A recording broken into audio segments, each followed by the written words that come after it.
I never saw a man meet death with finer courage. Don't let us stay in there too long.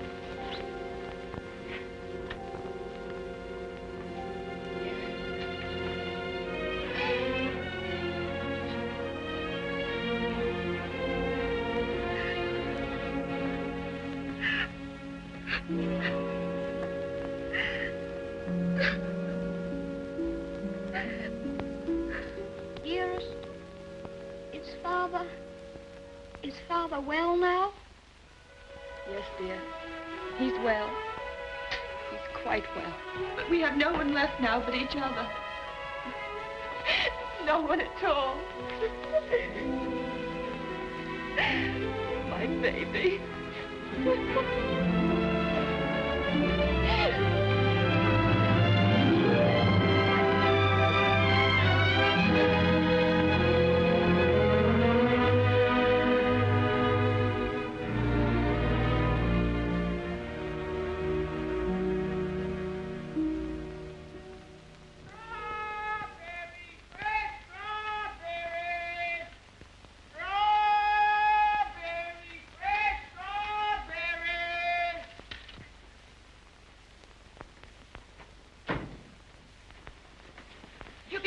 Mary, won't he? Ach, the darling. To think of him getting the like of that for his birthday. Sure, he'll be the happiest boy in all Brooklyn till he falls off of it. Yeah.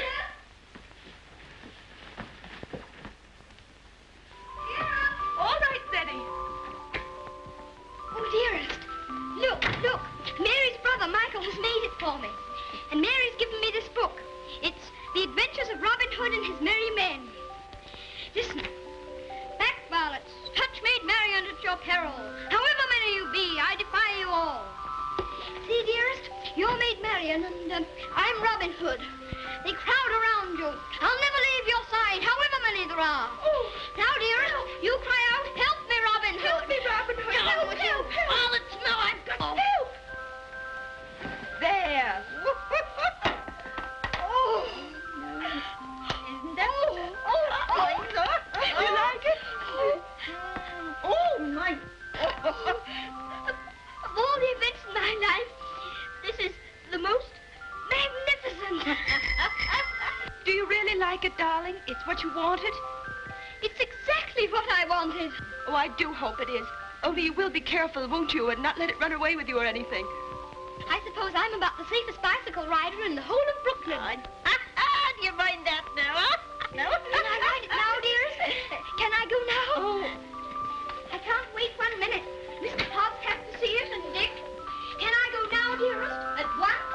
Yes, dear, only do be careful. There we are. Quiet now. Steady, do be careful of the street cars because you get off the sidewalk. Wait a minute. Yes. Goodbye, dear. Goodbye. Oh, be careful, love, be careful.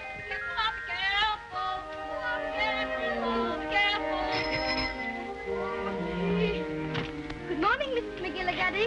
Good morning, Seddy. A very good morning. How are your bones today, Mrs. McGillicuddy? Oh, none too good after the rainstorm yesterday. Oh, they ate last night something cruel. Ties me up in knots, the rain does. Does it? How very peculiar. But it's a fine day to go bicycle riding. Oh, I suppose so. For them that has bicycles and can ride them. I suppose everybody who has a new bicycle will take it out and ride it today. Glory be to goodness, and whose bicycle might that be? It's mine.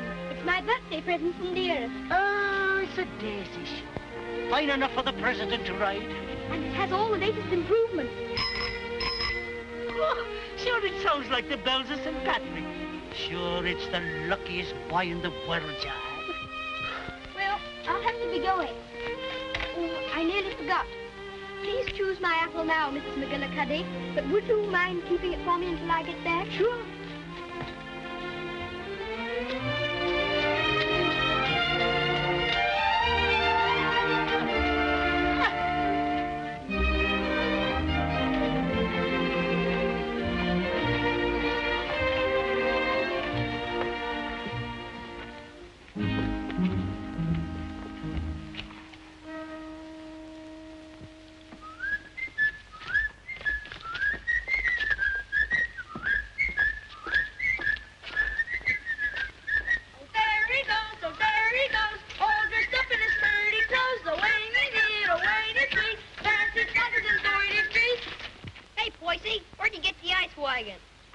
get by, please. Give us a little ride, will you, Bub? I'm sorry, no. Scared I'll get it dirty? No, but I'd rather ride it myself. All right. Hey, English, when'd you get back from dear old London? I'm not English. I'm an American. Now, where'd you get that kind of gab? My father was English, if it's any of your affair. Oh, does your mother know you're out? Don't you dare talk about my mother. Mama's pet, Mama's pet, Mama's pet. I think you'd better take your hand off that wheel. Want to make anything out of it? I want to make you get out of the way. You don't dast, you sissy cat. Sissy cat! Wait a minute, Sadie. Don't let him bluff you. I'll be right there.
Why couldn't that copper leave us alone? We had him licked. Thanks terribly for coming to my rescue, Dick. Next, that makes us even for me giving you the mumps. They didn't even scratch it. Gee willikers, where'd you swipe that? The Earth gave it to me. Isn't it magnificent? It's a lollapalooza. I want you to be the very first person to ride on it. Oh, thanks.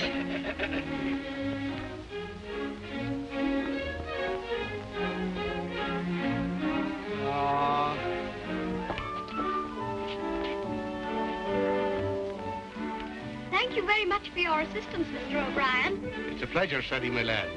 Of course, I think we might have won anyway. Sure, and don't I know it? But I had to keep you from committing murder.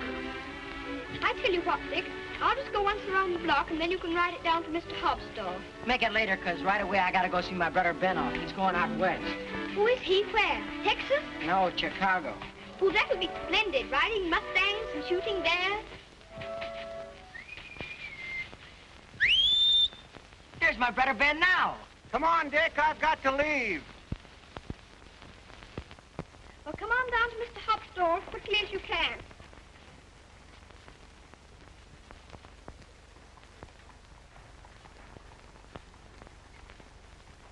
What do you say to a little birthday party?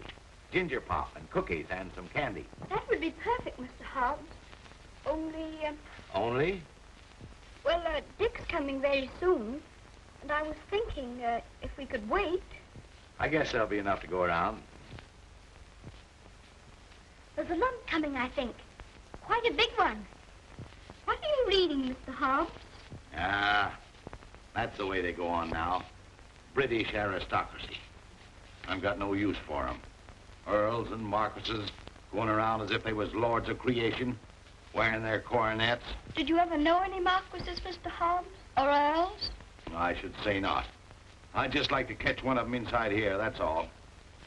I'll have no grasping tyrants sitting around on my cracker barrels. Perhaps they wouldn't be earls if they knew any better.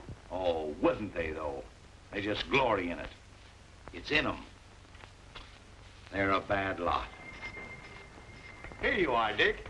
Just in time for Teddy's birthday feast. Gee, Manetti, ginger pop and everything. Here's to your health, Teddy. Many happy birthdays. Thank you very much, Mr. Hobbs. Why, Mary. Come on home, darling. The mistress is wanting you. Oh, glory be. Would you look at your face? I'm very sorry, Mr. Hobbs, but I shan't be able to stay for the feast. Is there anything wrong with Dearest? Not at all, sure there's nothing the matter with her. What's happened, Mary? Now, don't be asking me any questions. But queer, strange things happening to it. If you forgive me, Mrs. Errol, you must not disregard the great position to which your son has fallen heir through the death of his uncle, your late husband's brother. But what it amounts to, Mr. Havisham, is that you want to take my boy away from me. Mrs. Errol, you must remember that I'm acting quite impersonally and simply as the lawyer of the Earl of Dorincourt. The Earl of Dorincourt disowned his son and has refused to recognize his grandson until now. Why should I give up my boy? Oh, I'm afraid I've been very stupid, Mrs. Errol. I should have told you. My instructions are that you shall accompany Lord Fauntleroy to England. Oh. However, I must remind you that Lord Dorincourt is not very friendly toward you. He's an old man and has always had very strong prejudices against America and Americans and was bitterly opposed to his son's marriage. He's fixed in his determination not to see you. You will live at the lodge, and a suitable income will be provided for you. The only stipulation is that you make no attempt to visit your son at the castle, nor even enter the park gates. There's your sister, Mary. Hello, Bridget. Why, what's the matter? Mrs. Michael, it's worse. There's no money. We can't pay the rent. I don't know what I'm going to do about the children. I'll let you not be bothering me now, Bridget. I've more important things to attend to. I wonder what your husband's wishes would have been in this matter. You knew my husband? Yes, I knew Captain Errol well and liked him, as everybody did. He was greatly attached to his old home. Yes, I know. He, above everyone, would have appreciated what this means to your son, the very great advantages he'll have. Yes, you're right. My husband would have wished it. Mr. Havisham, I must ask you to let me tell Teddy about this in my own way and in my own time. He must never know his grandfather dislikes me. If he did, it would make it harder for them to be friends. Very well. Your son will thank you for this when he's a man. I hope his grandfather would love Teddy. He has a very affectionate nature and has always been loved.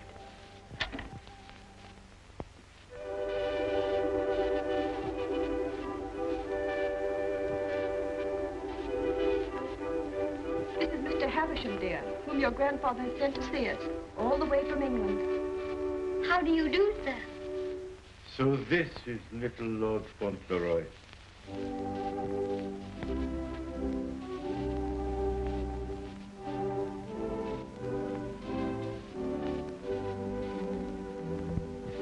You see, dear, your grandfather has no more children now, and he's very lonely.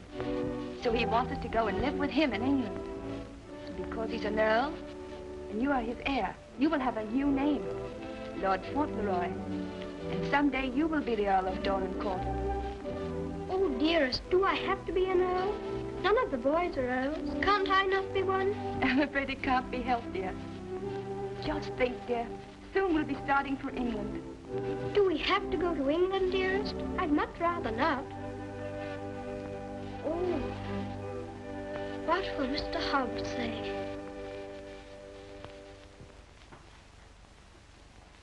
Anything else, ma'am? How much is your table butter? 13 cents a pound, ma'am. 13. Why, the last I bought was only 12.5 cents. That must have been last month. It's 13 today. Oh, indeed. Well, never mind the butter. Heavens and earth, if prices go any higher, we'll all starve to death. Nay. Good day, ma'am. Hello, Sadie. What's the matter? Mr. Hobbs, do you remember what we were talking about yesterday morning? It seems to me we was talking about England. Yes, and earls, don't you remember? Oh, yes. We did touch them up a little. That's all. You said you wouldn't have them sitting around on your cracker barrels. So I did. And I meant it, too. Just let them try it, that's all. Mr. Hobbs, one is sitting on this barrel now.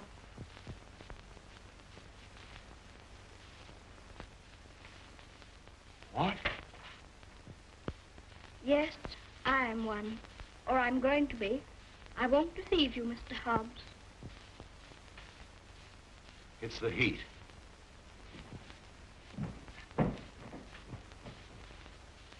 It is a hot day. How do you feel? Got any pain? Thank you, I'm all right. I'm sorry to say it's true, Mr. Hobbs.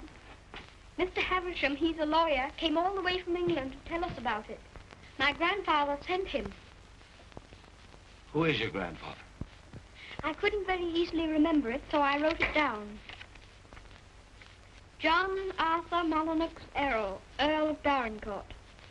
That's his name, and he lives in a castle. 2 or 3 castles, I think. All his sons have died now. That's why I shall be an earl. Now I'm Lord Fauntleroy. Well, I'll be jiggered. One of us has got a sunstroke. Oh, no, we haven't. We'll have to make the best of it, Mr. Hobbs. What did you say your name was? Cedric Errol, Lord Fauntleroy. Well, I am jiggered. Well, you always did talk more English than American. You think there's no getting out of it? I'm afraid not, Mr. Hobbs. Dearest says that Father would wish me to do it. But if I have to be an earl, I can try to be a good one. I'm not going to be a tyrant, Mr. Hobbs. And if there's ever to be another war with America, I shall try and stop it.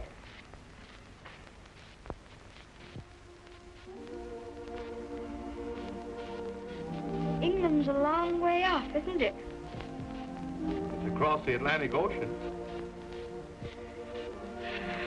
That's the worst of it. Perhaps I shan't see you for a long time. I don't like to think about that, Mr. Hobbs. Well, the best of friends must part.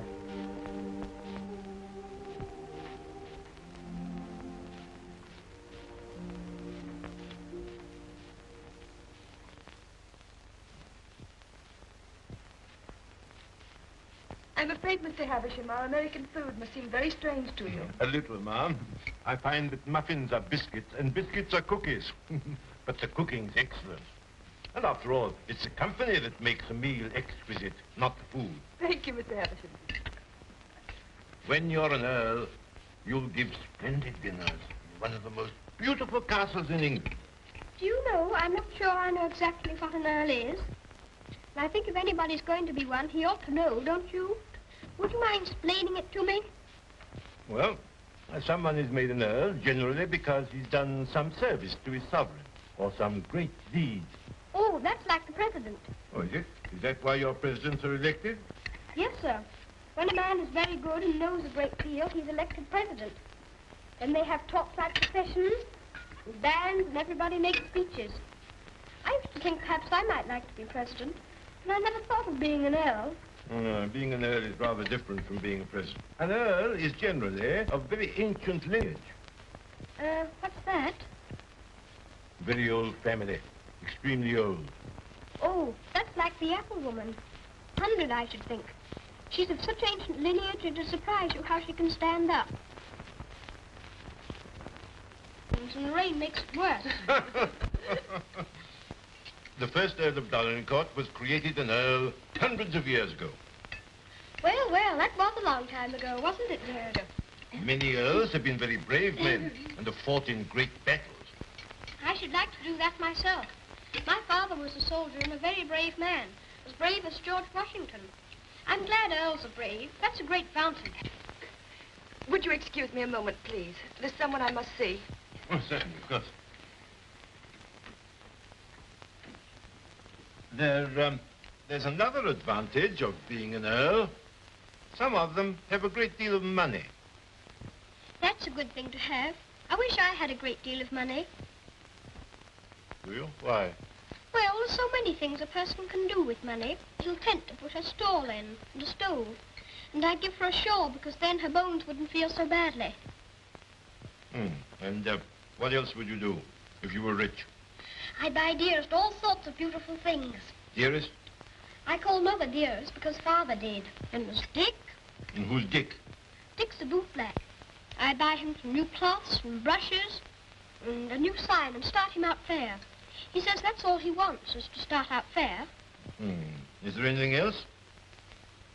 Well, I think Mr. Hobbs would like a gold watch and chain. But what would you get just for yourself if you were rich? Isn't there one particular thing you've dreamed of having? Yes. A pony. But I suppose that would be too much to even dream about. I'm so sorry. A poor woman who was in trouble came to see me. Oh, is it Bridget? Yes, dear. I wish we could do something for her. She has 6 children, and her husband is out of work. He has inflammatory rheumatism, and that's the kind of rheumatism that's dreadful. Before I left Dorincourt Castle, the Earl said that if you expressed any wishes, I was to gratify them and give you anything you desire. Now, here are £5. In your money, $25. If you have any desire to assist this poor woman, I'm sure your grandfather would wish it. Can I have it now? Can I give it to her this minute? May I be excused, please, dearest? Yes, Eddie. Bridget! Bridget, wait a minute. Here's money. My grandfather gave it to me. It's for you. That's a great deal of money, Mr. Havisham. We've never had very much. I'm just beginning to realize the great power Eddie will have. Such a child still. I'm a little afraid. I think from what I've seen of him, that you have nothing to fear. Oh, I hope not. He mustn't be spoiled by all these wonderful changes.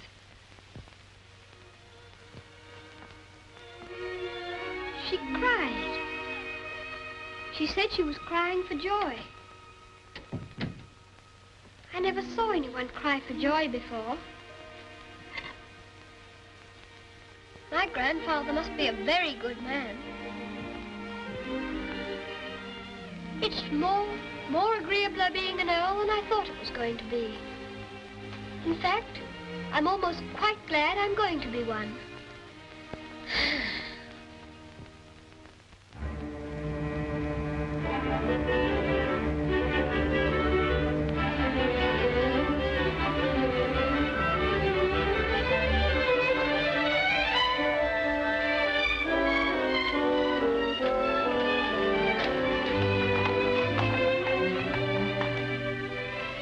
We always liked that little house, didn't we, dearest?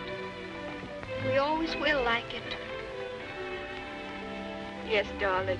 Yes.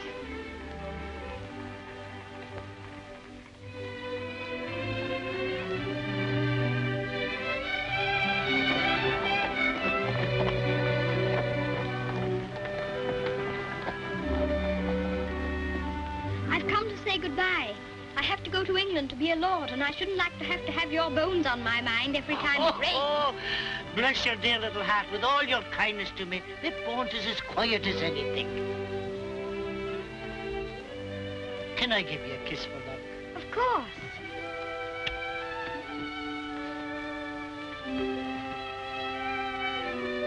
Here's an apple to eat on the boat. Thank you very much. Oh, no, darling. Why should you pay? As me late husband used to say, this one's on the house. Thank you again.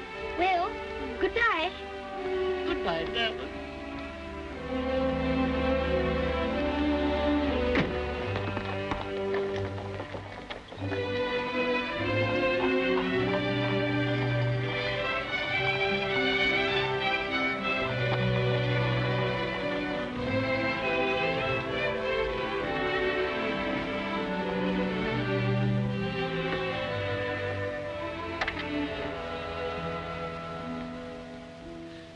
Well,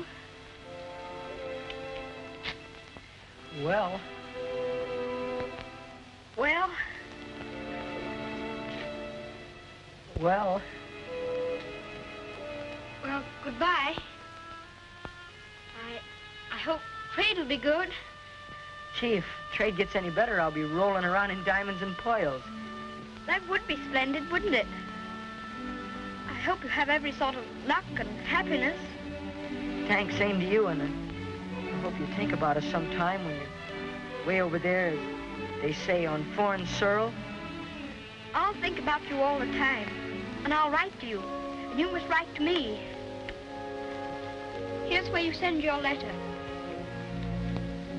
Gee, I wish you wasn't going away. Thanks, mister, for all the swell things you've done for him. He certainly deserves it. He's a game little kid. Gee, I almost forgot. Yeah, I bought this for you. It's a handkerchief. You can use it when you get among them swells. Oh, Dick, it's beautiful. It's extraordinary. I'll use it always. Thank you, Dick. Thank you very much. Well, goodbye. Well, goodbye.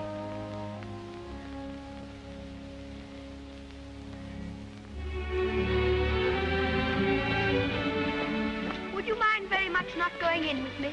I think this time I'd better be alone. Certainly, I quite understand.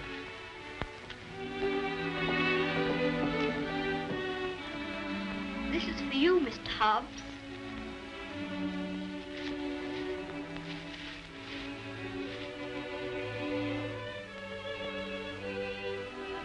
It'll look fine when you're smoking it. Why, Sadie, that's just what I wanted for a long time. This is my real present, Mr. Hobbs.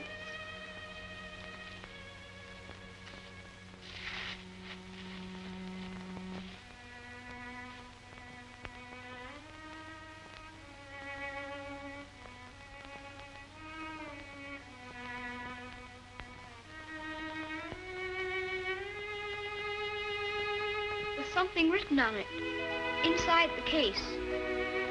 I told the man what to say. You read it.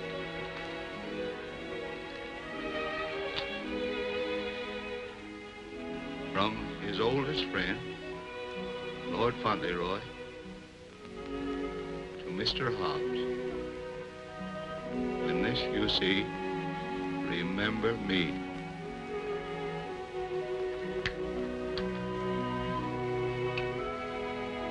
When this you see, remember me. I don't want you to forget me. Oh, I won't forget you.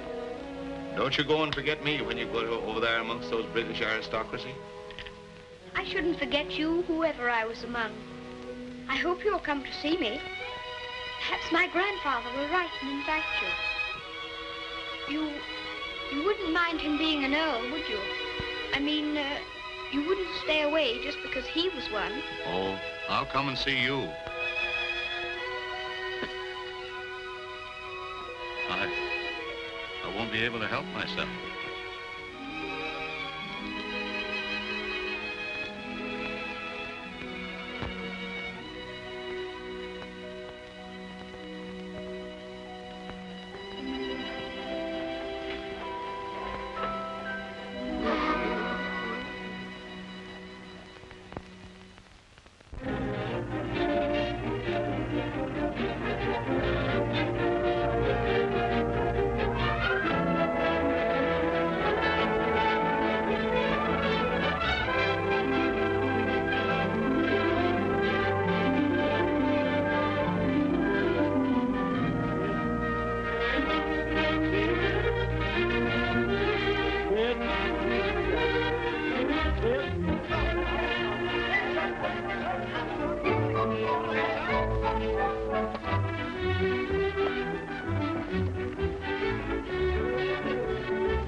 Castle, dearest? No, this is Court Lodge, where you're...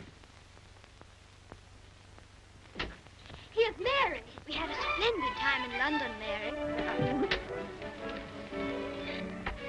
I'm so glad you came before us, Mary. We don't feel so strange finding you here to welcome us. I'm sure it is the great happiness I wish you, ma'am, in your lovely new home. This is Mrs. Baines, the cook, ma'am, and that's Susan, the parlour maid.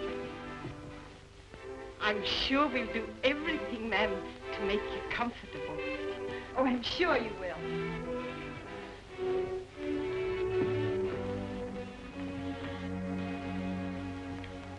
I must say goodbye. The carriage is waiting to take me to the castle. I must tell the Earl of your safe arrival. He needn't go tonight. I'd so like to have him with me my first night here. No, I'm sure Dorincourt won't expect his grandson tonight. Tomorrow will be time enough. I dread so to tell him that we're not going to live together anymore. I'm a coward, I know, putting it off so long, but it's the most difficult, the most cruel thing I've ever had to do.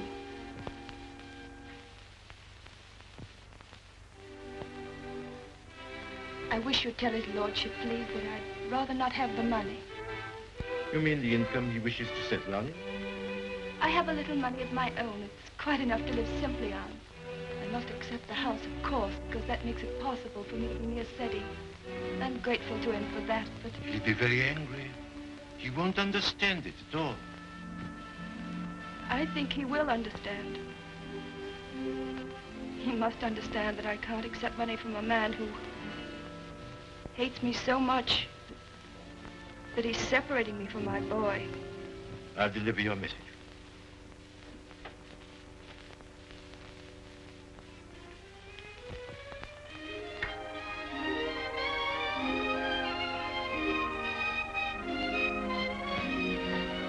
I think it's beautiful here.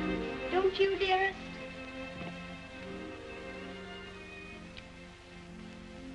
Seti, darling, there's something I must tell you. You're not going to understand it, I know. But I want you to believe me, as you always have, when I tell you it's for the best. Tomorrow, Mr. Havisham will take you to your grandfather, and you will live with him at the castle. But I shall not go with you. This pretty house will be my home, and Mary will be here to look after me. But, dearest, you don't mean... You can't mean that we're not going to be together, just as we've always been. Oh, no, I can't. I couldn't. I won't. I won't. Seti, you must be brave and sensible. If there are some things you can't understand now, you'll understand them later. It's best for you to live there. There are good reasons why it is. You mean you want me to go away from you? Of course not, darling. But now you're growing older, and we must trust, help one another without asking any questions. You know, Seti, your grandfather loves you, wants you to love him.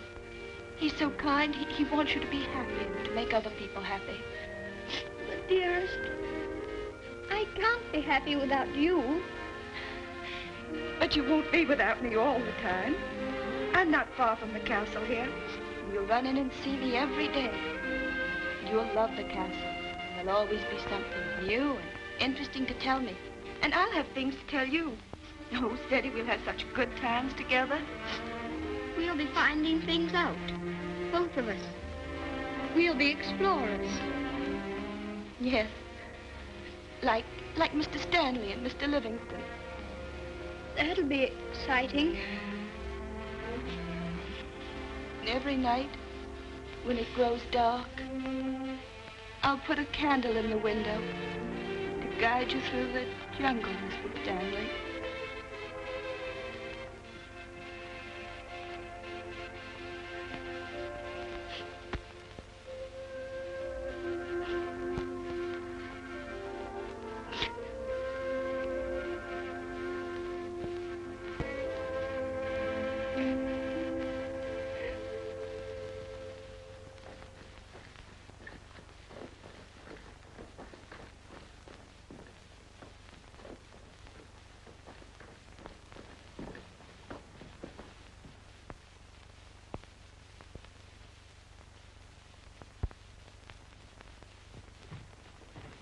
Ah, Newick, how's his lordship? Oh, he's in a rare mood this evening, he is.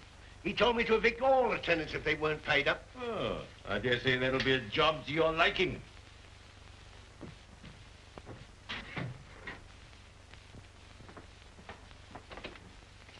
Oh, sir. Ah, Purvis. Glad to see you again. Very glad to see you, sir. Oh, idiot! Do what you're told. Read what's ordered.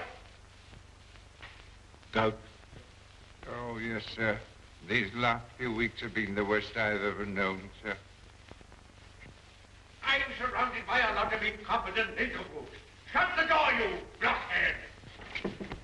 I can't stand him no longer, Mr. Purvis. He's too much for any man. Cursing and swearing and calling people out their names like he does. And it ain't just today, it's every day. Thomas, you brought in the 63 port. He prefers the 51. Oh, I'd know he didn't say. Fix the other bottle. What business you got drinking port anyway in this condition? I can't feed and house every lazy lout in the parish, and I won't. You and your poor. I've had enough of them. But, my lord. Mr. Mordaunt is with him, sir. I said all I had to say, and now I say good night. Good day, my lord. Good day. beg your Oh, how'd you do, Mr. Havisham? Mr. Mordaunt. Mr. Havisham, my lord.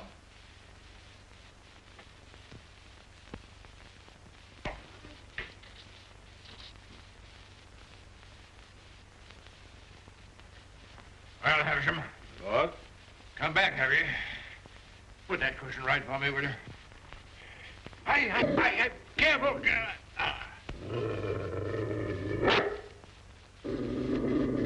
What's full of hot needles? Well, what have you got to tell me? Lord Fauntleroy and his mother are at Court Lodge. They bore the voyage excellently and in good health. Ah. What else? His lordship remains with his mother. I'll bring him to the castle tomorrow. Oh, go on. Tell me everything. What sort of a lad is he? Never mind about the mother. What sort of a lad is he, I say? It's rather difficult to judge the character of a child of 9. A fool, huh? Clumsy cub. I don't know much about children, but I thought him rather a fine lad. Healthy, well grown, eh? Apparently healthy, quite well grown. Straight limbs, well enough to look at. Rather handsome, my lord, as boys go. Huh. Although I'm scarcely a judge. I dare say you'll find him a little different from most English children. Oh, no doubt of that. American children are the most impudent and worst brought up in the world. I've heard that often enough. In his case, I would hardly call it impudence. The difference is, I think, that he's lived more with older people than with children. But I should call it a mixture of maturity and childishness. Exactly. Mixedly impudent bad manners. That's what it is. I have a message to deliver from Mrs. Errol. I want none of her messages. The less I hear of her, the better. But this is rather an important one. She prefers not to accept the income you propose to settle on her. What's that? What do you say? She says it's not necessary. That is, the relations between you are not friendly. Not friendly? I should say they were not friendly. Mercenary, sharp-voiced American. Lord, you could hardly call her mercenary. She's asked for nothing. Ah, all done for effect. She thinks she can wheedle me into seeing her. Thinks I shall admire her spirit, but I don't. She shall have the money sent to her whether she likes it or not. She won't spend it. I don't care whether she spends it. She shall have it sent to her. She shan't tell people that she's got to live as a pauper because I'm doing nothing for her. Huh?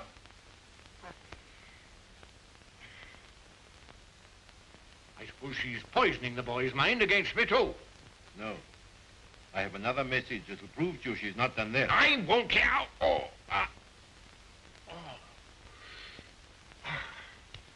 She asks you not to let Lord Fauntleroy hear anything that might lead him to understand that you're separating him from her because of your prejudice against her. She says he wouldn't comprehend it. That it might make him fear you in some measure, or at least cause him to feel less affection for you. She wants there to be no shadow on your first meeting. Come now, Havisham, come now. You don't mean the mother hasn't told him? Not a word, my lord. Nothing has been said to the boy to give him the slightest doubt of your perfection. She's prepared to believe you the most amiable and affectionate of grandparents. In fact, he already regards you as a wonder of generosity.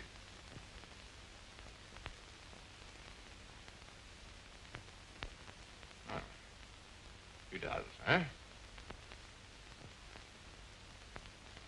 I would suggest, my lord, that Fauntleroy's impressions of you depend entirely upon yourself. I make a further suggestion, that you'll succeed better with him if you take care not to speak slightingly to him of his mother. The boy's only 9. Nevertheless, those 9 years have been spent at his mother's side. She has all his affection. So he thinks me generous, eh?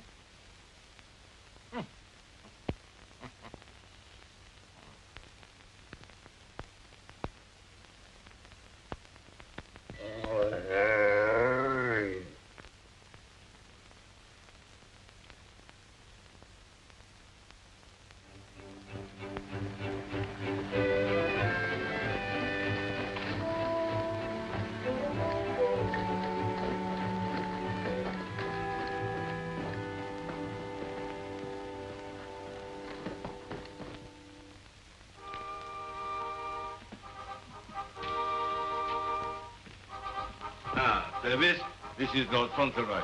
My lord. How do you do? Thank you, my lord.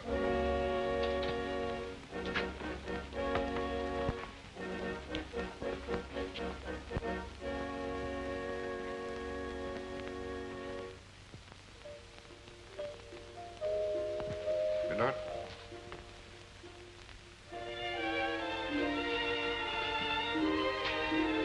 This is Lord Fauntleroy, Mrs. Mellon. Lord Fauntleroy, this is Mrs. Mellon, the housekeeper. How do you do, ma'am? I shouldn't know his lordship anywhere, sir. He has the captain's face and way. Oh, was it you who sent the cab? I'm ever so much obliged to you, ma'am. How do you do? It's a great day, this, sir. Where's his lordship? In the library, sir. Lord Fauntleroy is to be sent to him alone.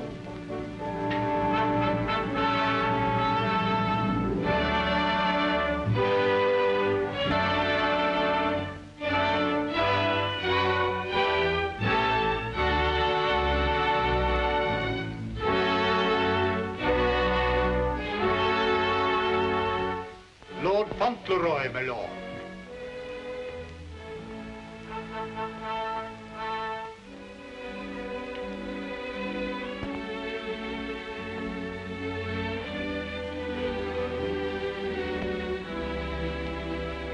Dougal, come back, sir.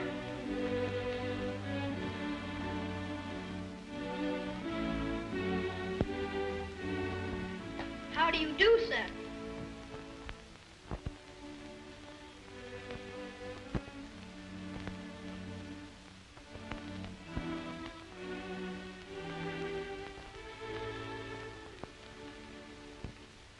Are you the Earl? I'm your grandson that Mr. Havisham brought. I'm Lord Fauntleroy.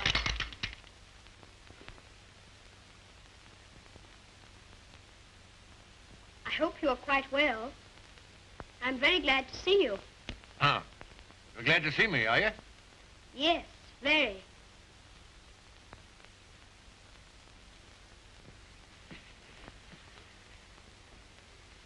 I kept wondering what you would look like if you'd be anything like my father.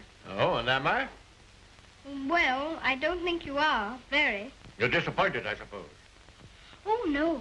Of course you would enjoy the way your grandfather looked, even as kind to him as you've been. Oh, so I've been kind to you, have I? Yes. I'm ever so much obliged to you about Bridget and the apple woman and Dick. Bridget, Dick, apple woman? They were particular friends of mine.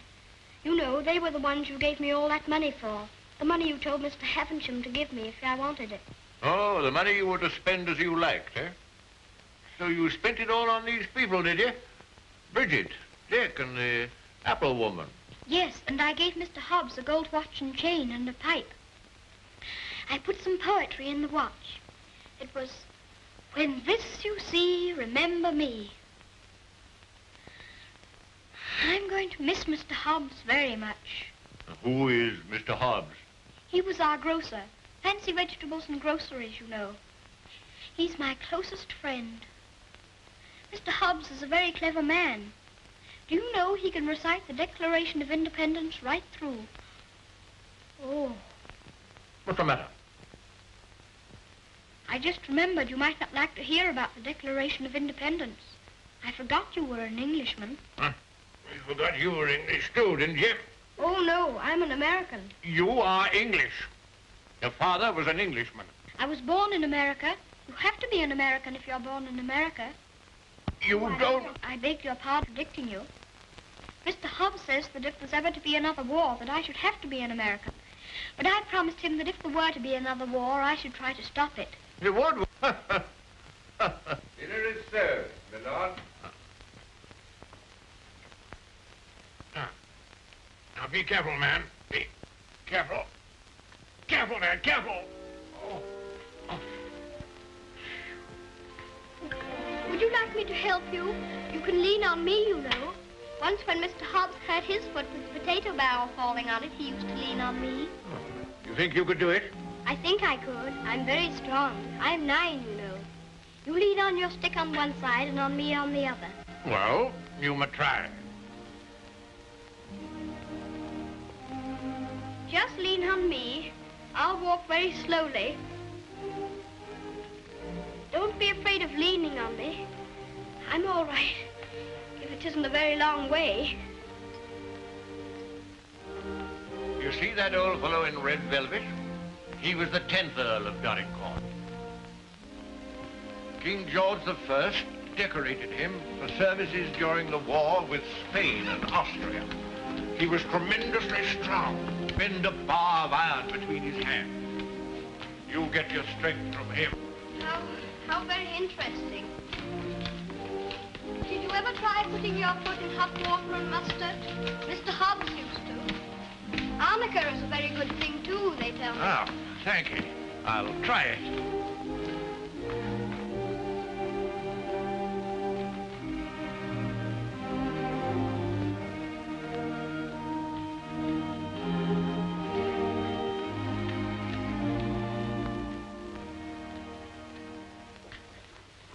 It is warm, isn't it? A person can't help getting warm in the summertime. Great heaven! What's that? It's a present from Dick. Isn't it beautiful? When this I see, I shall always remember Dick. Yes, I should think you would. It's a bit difficult to forget him. Dick's a professional bootblack. You'd like him. He's so square. Square? He wouldn't cheat anyone or hit a boy under his size. Huh? Very praiseworthy. Thank you.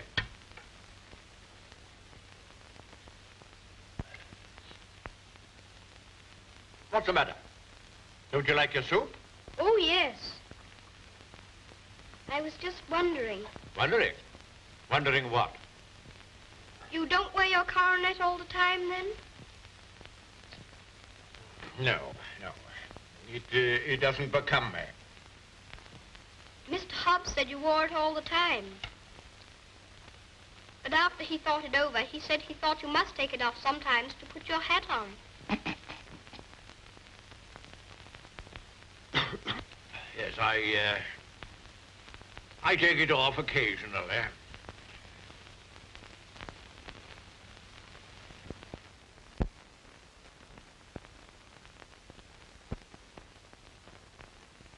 You must be very proud of your house. I never saw anything so beautiful. But it's a very big house for just 2 people to live in, isn't it? Oh? You think it's too large? Well, I was only thinking that if 2 people lived in it who are not very good companions, they might get a little lonely sometimes. Hanky, do you think I shall make a good companion? Yes, I think you will. I think you should be almost as interesting as Mr. Hobbs. Huh.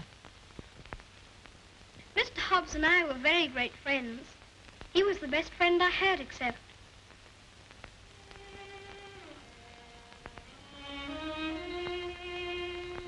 Fauntleroy, what are you thinking of? I was thinking of Dearest. Who is Dearest? She is my mother.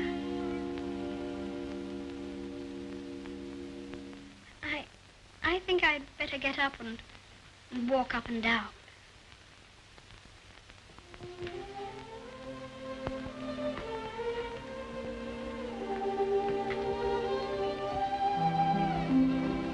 very nice dog. He's my friend. He knows how I feel. How do you feel?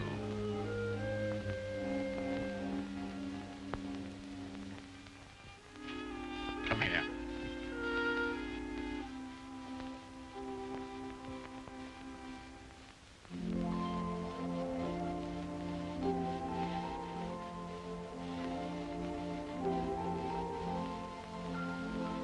You see, I never was away from my own house before. It makes a person feel a strange feeling when he has to stay all night in another person's castle instead of his own house. But Dearest is not very far away from me. She told me to remember that. And after all, I'm 9, you know. And I can look at the picture she gave me. Look, you press the spring and it opens, and there she is.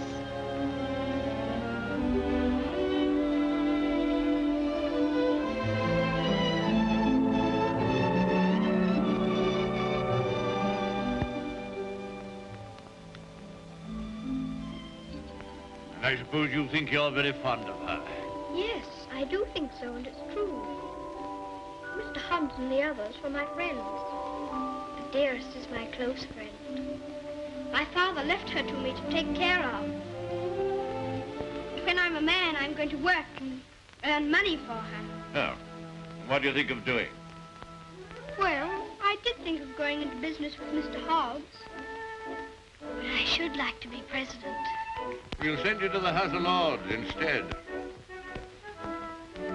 Well, if I couldn't be president, and if that's a good business, I shouldn't mind. The grocery business is dull sometimes. Yes, there's the House of Lords. But it's the business that every Earl of Dorincourt goes into. I shall have to talk to Dearest about it.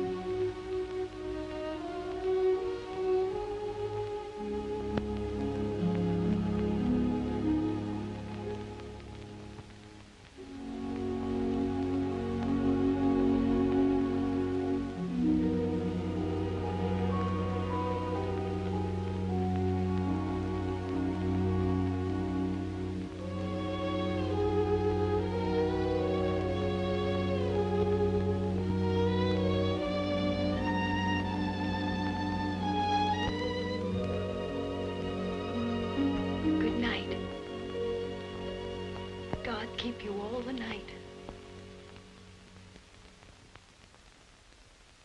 Morning, Thomas. Good morning, sir. His lordship? In the library, sir. And such goings-on I never heard in all my life. Do you think it'd be all right for me to see him? Oh, yes, sir. He's expecting you.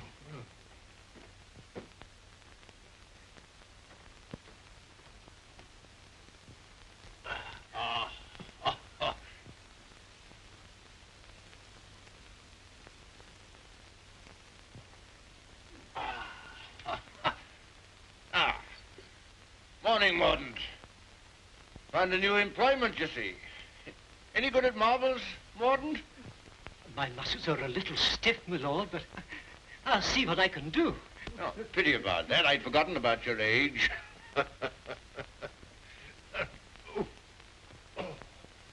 This is the new Lord Fauntleroy. Fauntleroy, this is Mr. Mordaunt, rector of the parish. I'm very glad to make your acquaintance, sir. I'm delighted to make your acquaintance, Lord Fauntleroy. Well, what is it this morning, Mordaunt? Who's in trouble now? It's one of your tenants, my lord. Higgins of Edgefarm. York has told him that if he doesn't pay the rent, he must leave the place. He's a bad tenant. Always behind, York tells me. He's devoted to his wife and children. If the farm is taken from him, they may literally starve. That's like Michael. Huh? I forgot we had a philanthropist here. Come here. What would you do in this case? Well, if I were very rich, I should let him stay and give him things for his children. Nonsense. You're Lord Fauntleroy. Time you learn to deal with these situations. You can write, can't you? Yes, but not very well. Well, go over to the desk and write Newick his orders.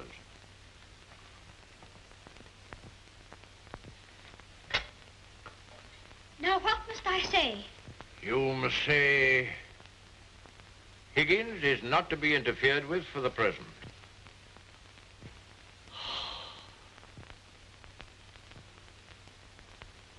And sign it Fauntleroy.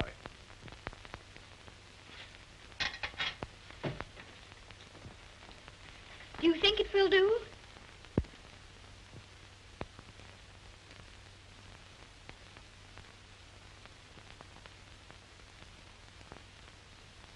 Yes. Higgins will find it entirely satisfactory. Mr. Hobbs always signed his letters that way, and I thought I'd better say please. Is that exactly the right way to spell interfered? Well, it's not exactly the way it's spelled in the dictionary, but... I was afraid of that. Yes, Higgins won't complain of the spelling. I think you must be the best person in the whole world. Don't you, Mr. Mordaunt? I shall write and tell Mr. Hobbs. Oh, what'll you tell him? I shall tell him I think you're the kindest man I ever heard of, and that you're always thinking of other people and making them happy, and that I hope when I grow up I shall be just like you. Just like me. There you are, Morden. Take that with you. I will indeed. This is good news. Thank you, my lord. Oh, don't thank me. Thank Fauntleroy. Thank you. Goodbye, sir. Goodbye.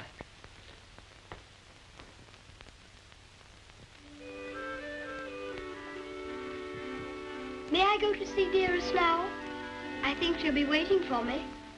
There's something for you to see in the stables first. Ring the bell. In the stables? If you please, I'm very much obliged, but I think I'd better see it tomorrow. She'll be expecting me all the time. Oh, very well. We'll order the carriage. And you don't care to see what's in the stables? Oh, I do, I do. Oh, it doesn't matter. It's only a pony. Pony?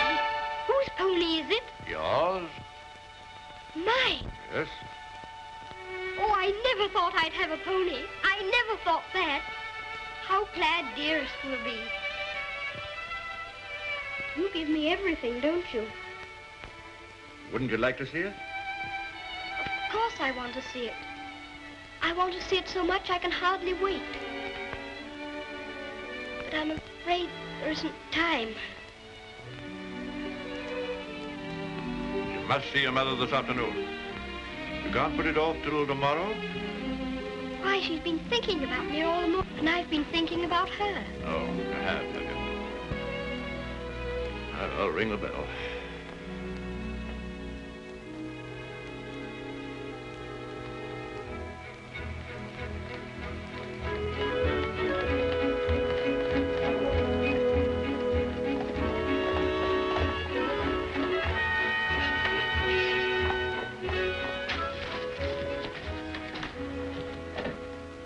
Let me give you your stick. Just lean on me when you get out. I'm not going to get out. Not to see Dearest? Dearest will excuse me. Go and tell her that not even your new pony would keep you away.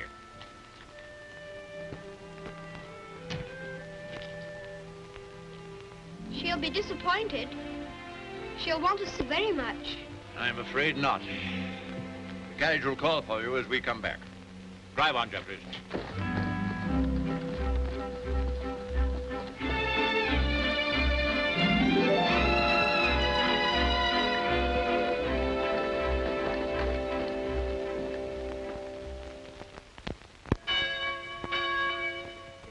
Shame, uttered from his own mother.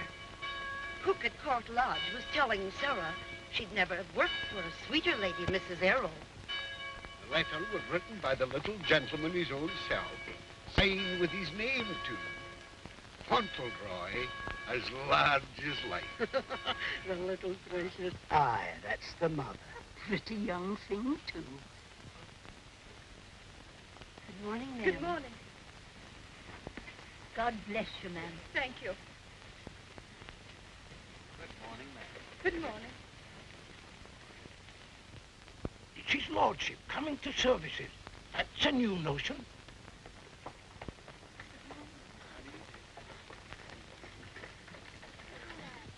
They say even his gout's improving. Look at the young lord. He's Captain Frederick all over again. He's the captain's salt of a life. How glad the people are to see you. Take off your hat while they're bowing to you. To me? How do you do? God bless your lordship. Long life to you. Thank you.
Oh, is this Mr. Higgins? Yes, I suppose he's come to have a look at his new landlord. Yes, my lord. I understand his young lordship was kind enough to speak for me, and I thought I'd like to say a word of thanks. I've got a great deal to thank your lordship for. Oh, I only wrote the letter. It was my grandfather who did it. You know how good he always is to people. Is Mrs. Higgins well now? Yes, your lordship.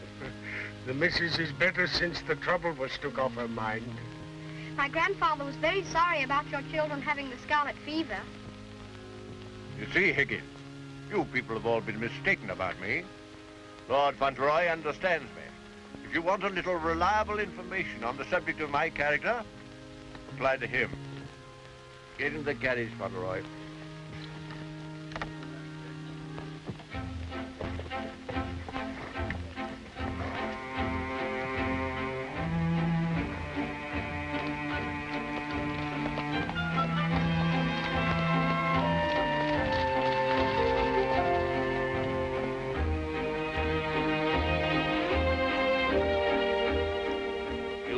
Mother very much? Yes, sir. I miss her all the time. You don't miss her, do you? I don't know her. I know, and that's what makes me wonder. She told me not to ask any questions, and I won't, but... See her almost every day, don't you? Isn't that enough? We used to see each other all the time. We could tell each other things without waiting. Don't you ever forget about her? No, sir, never. I shouldn't forget about you, you know. If I didn't live with you, I should think about you all the more.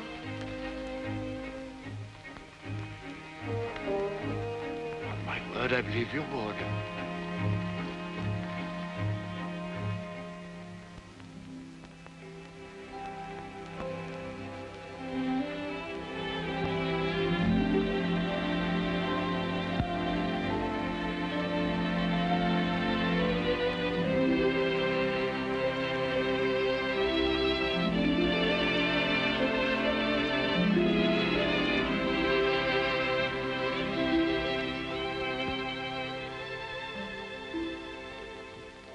is such a good Earl, he reminds me of you. He is a universal favorite. Well, reminds me of you. Think of that now. He's known this Earl only a little while, and we was lifetime acquaintances.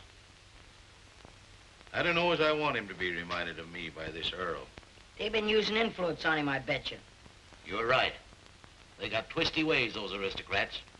They'd wheedle their little finger around your heart as soon as look at you. All for their own purposes, mind. It's a pity they're making an oil out of him. Yeah. He would have been a shining light in the grocer business. A shining light. Do you know any particulars about that stuff like castles and oils? No, not much. Except they're haughty and mean. Sure is a Jim Dandy letter he wrote. Almost as good as seeing him. Only it ain't, of course. Oh, he was a plum daisy of a kid. I bet you sometimes he wishes he was back here. I do. You lonely? Oh, not so bad. Where you living now?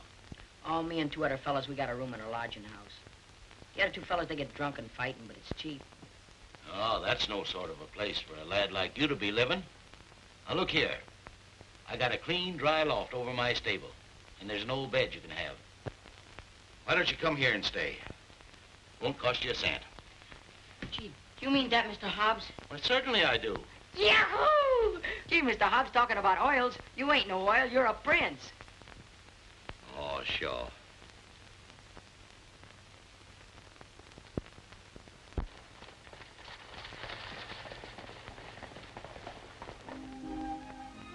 I wonder whether he will have an American accent. My dear, won't it be interesting if he has the Dorincourt eyebrows? When do we see the mother? Shh. I believe she's supposed to be kept in the background.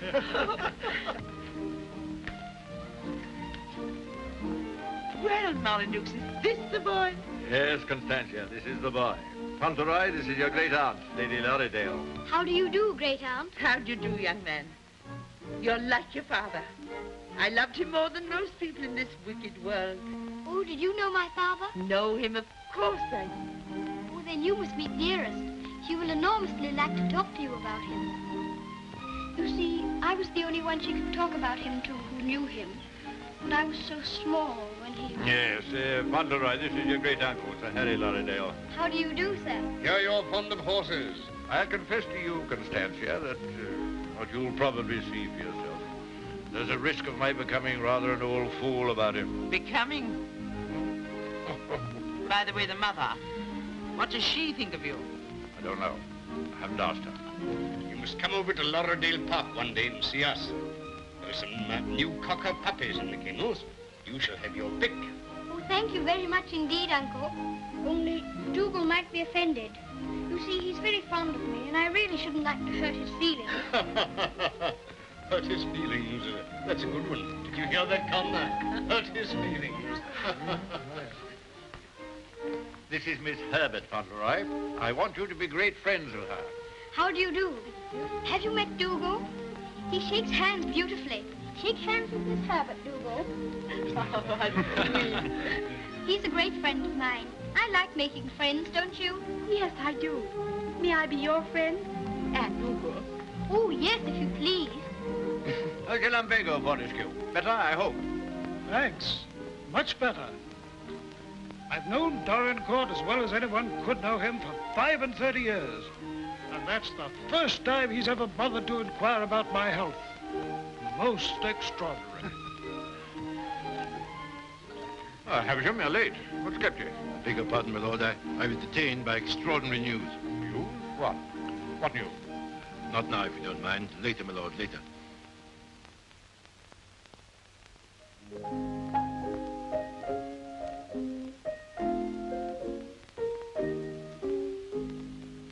The young May moon is beaming, love. The glowworm's lamp is gleaming, love. How sweet to roam through Mona's grove, while the drowsy world is dreaming, love. Then awake till rise of sun, my dear. The sage's glass will shun, my dear. Or in watching the flight of bodies of light, he might happen to take thee for one, my dear. Charming, charming. What a sweet song. Delightful, my dear. Thank you, my dear. Thank you. Do you like music? Yes, I like it when you sing it. Dear my Lord Fauntleroy, why do you look at me so? I was thinking how beautiful you are. Oh, Fauntleroy, make the most of your time. When you're older, you'll not have the courage to say that. Nobody could help saying it. Don't you think she's pretty, too? Well, we're not allowed to say what we think. Lord Fauntleroy shall say what he thinks. I'm sure he thinks what he says. I think you're prettier than anyone I ever saw, except Dearest. I think she is the prettiest person in the world. I'm sure she is. And I must tell her how kind you've been to me. I never was at a party before, and I've enjoyed myself so much. Oh, I beg your pardon.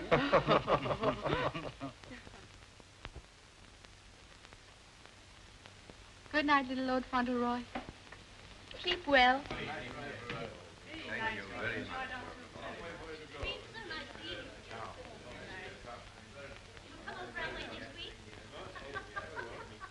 Good night.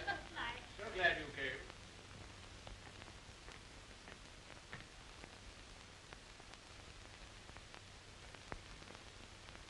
Well, Havisham, what in the world's the matter? Something serious must have happened to make you behave like this. What is it? It's bad news. The very worst of news, my lord. I'm sorry I have to be the bearer of it. Why do you look at the boy so? You hang over him like a bird of ill omen. Has it anything to do with Fauntleroy? My lord, I waste no words. My news has everything to do with him. If we're to believe it, it's not Lord Fauntleroy who lies asleep before us, but only the son of Captain Errol. The present Lord Fauntleroy is the son of your boy Bevis, and at this moment is in a lodging house in London. What do you mean? You're mad. It's a lie. An abominable lie. If it's a lie, it's painfully like the truth. A woman came to my chambers this morning and told me that she married your son Bevis in London 11 years ago. She showed me the marriage certificate. The child was born shortly after Bevis deserted her and was taken by her to America. Oh, the woman's obviously an imposter. It's a trumped-up fraud. I'm afraid not, my lord. I saw the boy's birth certificate. She's, I'm afraid, a very ignorant person. But she's consulted a lawyer who advises her that her son is, of course, Lord Fauntleroy and the rightful heir. She demands that his claim be immediately acknowledged. I'll protest this to the last.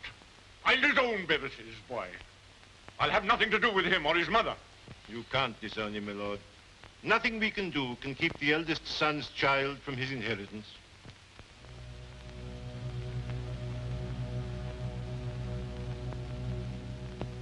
The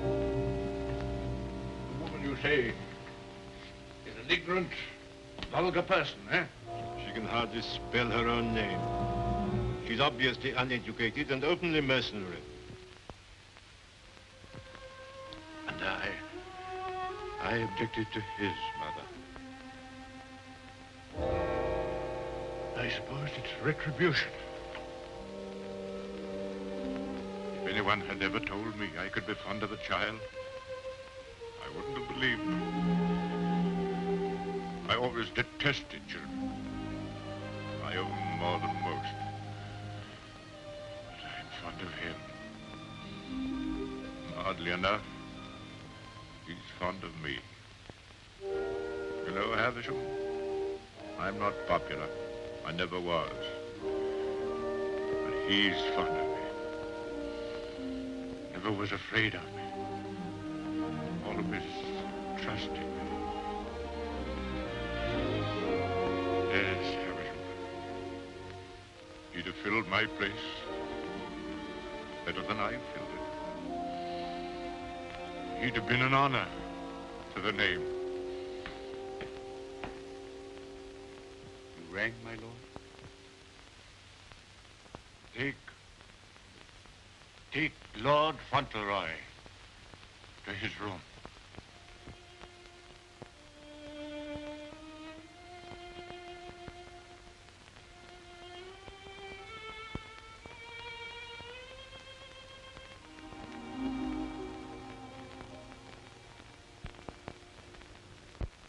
What a pity.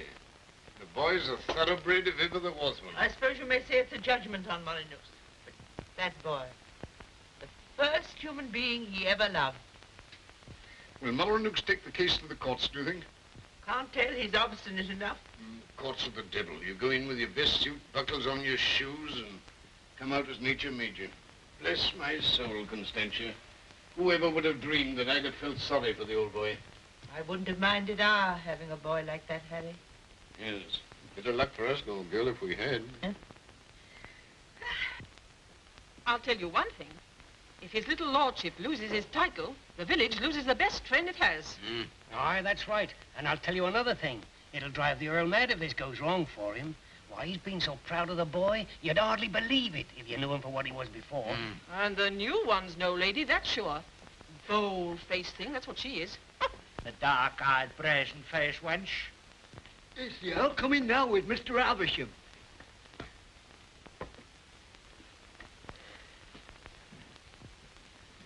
You've someone here calling herself Lady Fauntleroy. I want to see her. Aye, come the ways, my lord. This way, my lord.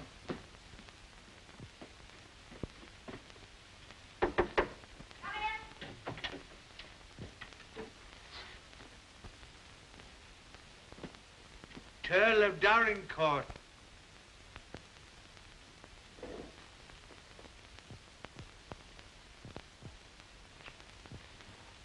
Pleased to meet you, I'm sure, my lord.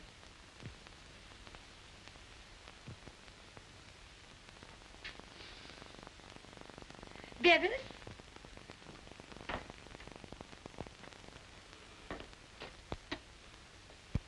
Go shake hands with your grandpa.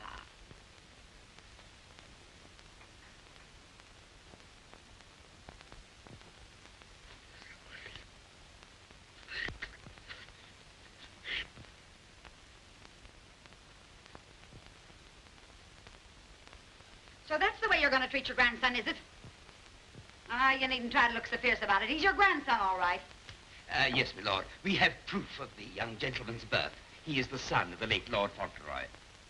Allow me to introduce myself. Joshua Snade, at your service. My card. I've already had the pleasure of making Mr. Havisham's acquaintance. Lady Fauntleroy has placed all the evidence in my hands. I can assure you, my lord, it is sufficient to justify her case should it come into court. But may I suggest that we come to an arrangement and settle this matter amicably on a friendly basis? Friendly? Ha! Look at him staring at me as though I was dirt. Me, his own daughter-in-law. Oh, your son Bevis married me, all right. And a fine rotter he was. But he was the father of my boy, and I can prove it. Lady Fauntleroy, please. You may think you can fight me, but a lot of good it'll do you. They don't love you around here, and you know it. I've heard plenty about you and your dirty, snobbish pride. Plenty of pride you'll have when I'm finished with you. Unless you want to climb down off your high horse and get reasonable with your own flesh and blood. Lady Fauntleroy... You shut up. I'll stop at nothing, do you hear? I'll drag this case through every court in the land. I'll let the whole world know what you are. You and your precious son, Bevis, deserting me and his own child, a babe in arms. How I've suffered, heaven only knows. And you standing there looking at me and my boy as if we were scum. You ought to be ashamed of yourself. You say you married my eldest son. If that's proved to be true, the law's on your side. In that case, your son will be Lord Fauntleroy, and you will be provided for. But I warn you, the matter will be sifted to the very bottom. I'll only add that I want to see nothing of you or your boy as long as I live. After my death, you can, unfortunately, do as you please.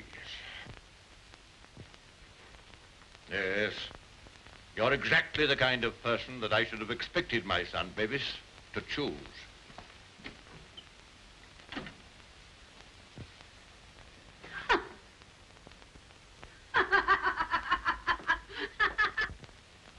I'm afraid, Dorincourt, there can be no two opinions. At least that's how I see it. You agree, Semple? Yes, I'm afraid we can see it no other way. But it's monstrous. That woman, that boy, are utterly unfit. Alas, the law can take no cognizance of such things. I sympathize, Dorincourt, more than I can say. Sympathize? What's the use of that? If we take it to the courts, you think there can be only one result? I'm afraid so. The birth certificate, everything we have, point the same way. If you take it to court, you'll have the expense and the notoriety, and only, I fear, one possible result. Perhaps the boy won't turn out so badly as you fear. Perhaps you can do something with him. That boy? That oaf?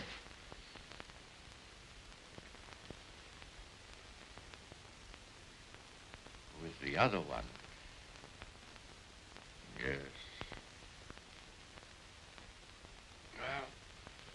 I have no other course but to accept your judgment. Come, Havisham. Thank you, Lord. And you, Mr. Semple.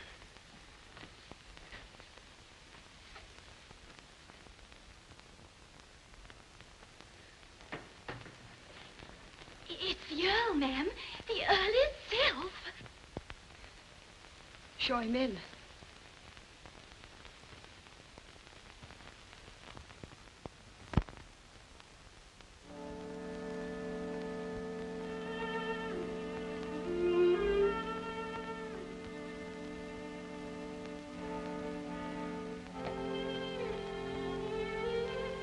Mrs. Errol, I believe. Yes, I'm Mrs. Errol. I'm Lord Dorincourt. The boy is very like you. People have often said so. I'm glad to think he's like his father, too. Yes, he is. Like my son. Won't you sit down? Thank you.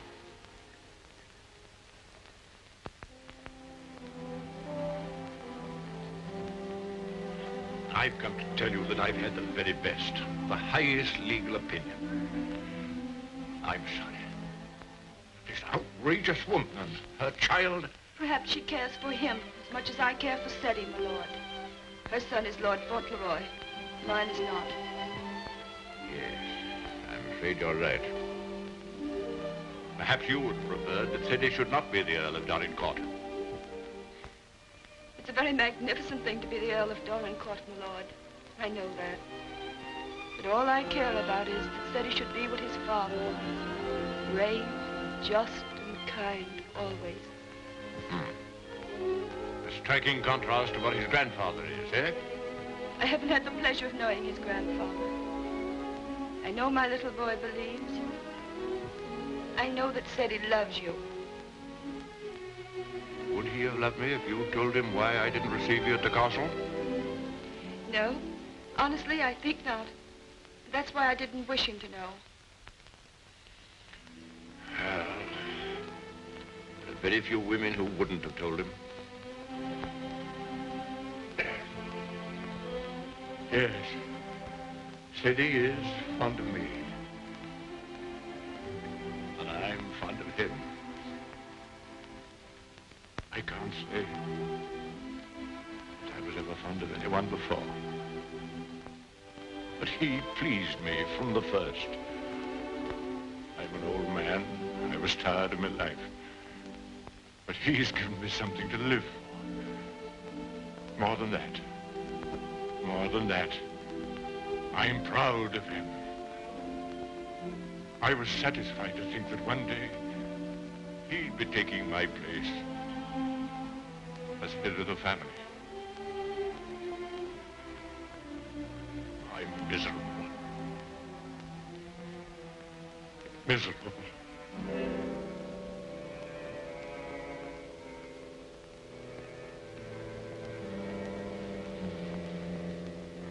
Much troubled, you must be tired. And you need all your strength. Thank you.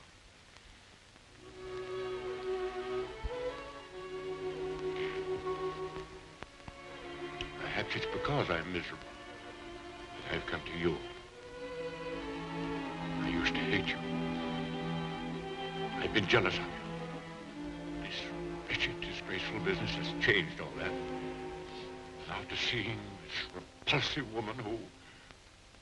Well, I felt it'd be a relief to come to you. I'm an obstinate old fool, I suppose. I know I've treated you badly. But I've come to you because the boy cares for you. And because I care for him.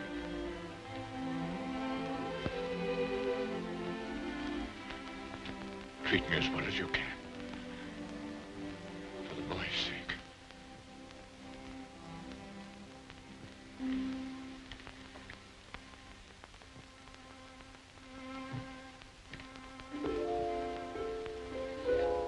Whatever happens, he shall be provided for. Sadie shall be taken care of now and in the future. Always. Thank you. You like the house? Oh, very much. It's a cheerful room. May I come back again and talk this matter over? As often as you wish.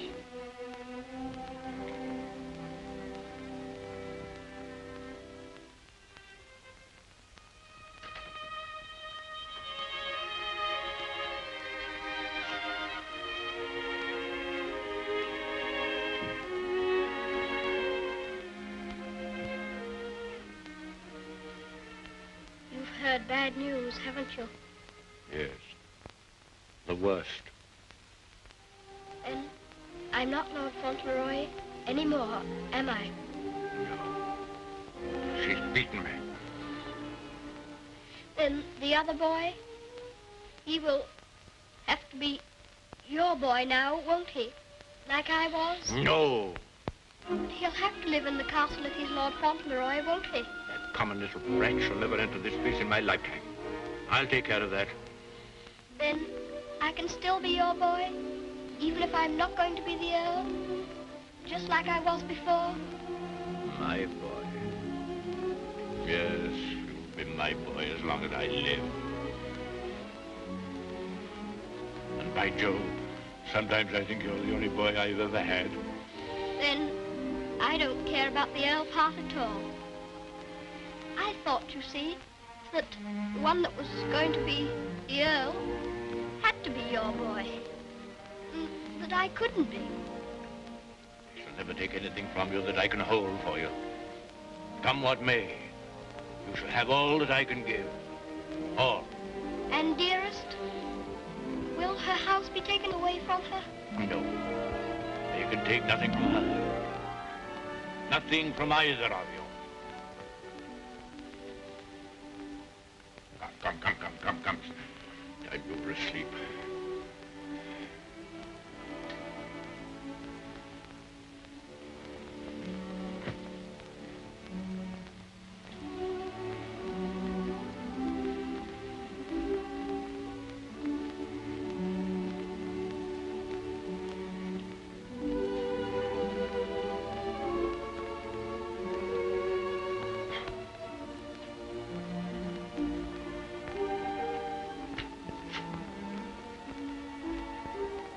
Good night, Grandfather.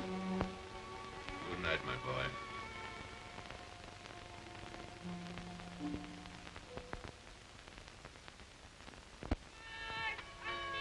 The aged Earl remains secluded in his castle and refuses to have any communication with the rightful heir. Oh, we know that stuff. They've been printing that for the past weeks. Is there anything new about SETI? Yes, here it says, the prospects do not look very bright for the false claimant, Cedric Earl of Brooklyn. Well, I'm jiggered. At last, they've succeeded in robbing him out of being an earl. I thought you was against oils. So I am. Ain't it just like him? Cheating the poor kid out of his rightful estates? Now, what's going to become of him? Well, I know one thing. He done everything in a well for me, and he can always come back here and have half of my shoe shining business. Well, now, I'll tell you, Dick. I'd always had it in my mind that said he would come in with me someday. He'd be a shining light in the grocer business. The new Lady Fauntleroy was formerly an actress. She is said to have played in New York and London. Continued on page 5. Here's a picture of her.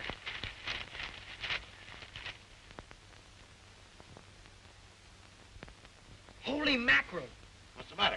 Here, look at this. It's her. Her? She ain't no aristocrat, she ain't. I know her as good as I know you. It's Minna, Ben's wife. Your brother? Sure. You mean it's some kind of hocus pocus? Sure I do. Well, I'm jiggered. She was married before, but I never heard of her having no other kid but Ben's kid. You mean the one Ben went out to Chicago to look for? Sure. Maybe she had another kid in England. Maybe she did and maybe she didn't. We'd ought to do something about this. You're dead right we oughta. But we got to get the proper advice. Gee, I wished I knew Alderman Murphy. I know Alderman Murphy. You do? Yeah, come along. Let's go right now. Them Earls, they've always had a spite against us Americans ever since the Revolution. What a place. What a hole. I'm sick to death of it. Cooped up here, week in and week out with nobody to talk to. You're complimentary. I wasn't meaning to be. And grateful. You're getting your money, aren't you? Business is business, you know. Business. I'm sick of business. I want some fun. Why don't you go up to London for a while? London? Not on your tintype. Nothing but please that old devil up at the castle better than to see me clear out. Well, I'll stay here in this rotten country pub. You've lived in worse places in your time, I've no doubt. That's none of your business. You keep a civil tongue in your head or I'll hand you your walking papers. I wouldn't. What do you mean? Just what I said. I wouldn't try anything like that, Minna. I'm Lady Fauntleroy to you. Men. Why, it's Lord Donegal. Why, this is a pleasure, a real pleasure, I'm sure. Won't you take a... Hello, Minna. Why, hello, Dick.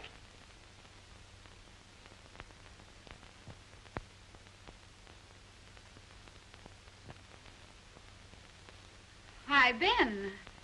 What are you doing here? Where have you been all this time? You know her? Funny if he didn't, seeing as how he was my second husband. Where is the child? What child? You know what child, our boy Tom. Oh, Ben. But you know, you must have heard. Someone must have told you. Told me what? It was pneumonia. Only 3 days and he was gone. It broke my heart. I meant to write you, but I didn't know where you were. If that's true, who is this boy you've got with you? That's none of your business, Ben Tipton. Can I see him? No, you can't. Tell us, please, why Mr. Tipton should not see your boy. Oh, hello, Uncle Dick. Well, I'll be jiggered. Mom, you shut up. You're a dirty pair, you are. Coming all this way to spy on me, trying to do me hurt. I'll have the law on you for the way you're hounding me. You... Silence! Come here, Tom.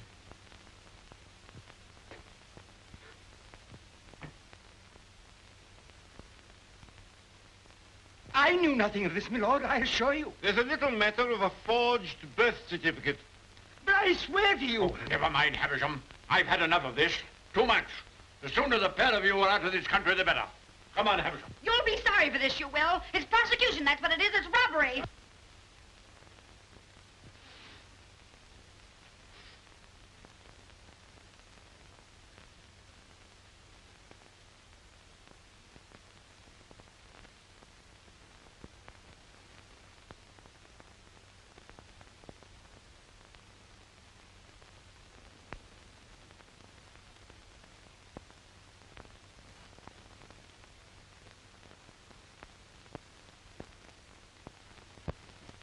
This will be somewhat in the manner of a museum, my lord? Well, not exactly a museum, Mr. Hobbs. They're portraits of my ancestors. Your aunt's sisters? All of them? I'll be jiggered. Your great uncle, he must have had a family.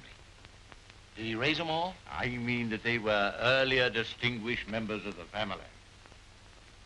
Do you know, Earl, I used to have a very poor opinion of you aristocracy, but I've changed. I'll take you, for instance. You're a pretty good sort, even if you are an Earl. I'm very gratified.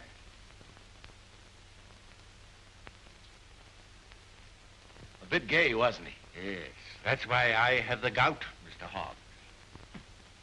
Oh. And they was all Earls, and said he's going to be one, and own all this. And he'll be worthy of it, Mr. Hobbs. Sure he will. All these Earls. You know, I wouldn't have minded being one myself.